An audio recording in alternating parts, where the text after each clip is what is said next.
Hello everyone, welcome to another simple tutorial in OpenBox Tech channel.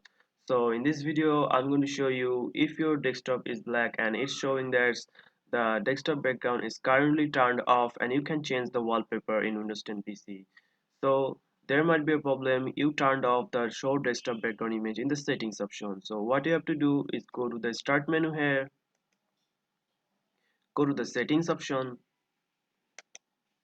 and then you have to choose the ease of access option here. So if your background image is currently turned off, you just have to choose the display option here, then scroll down, then you will see option called show desktop background image. So it is turned off now, so you just have to turn on the toggle on the on position here. So just turn on here, and now you can see the background image is here. Now you can change wallpaper, whatever wallpaper do you want to change here. So if you want to turn off the background image, just turn off, and just if you want to turn on the background image again, just turn on.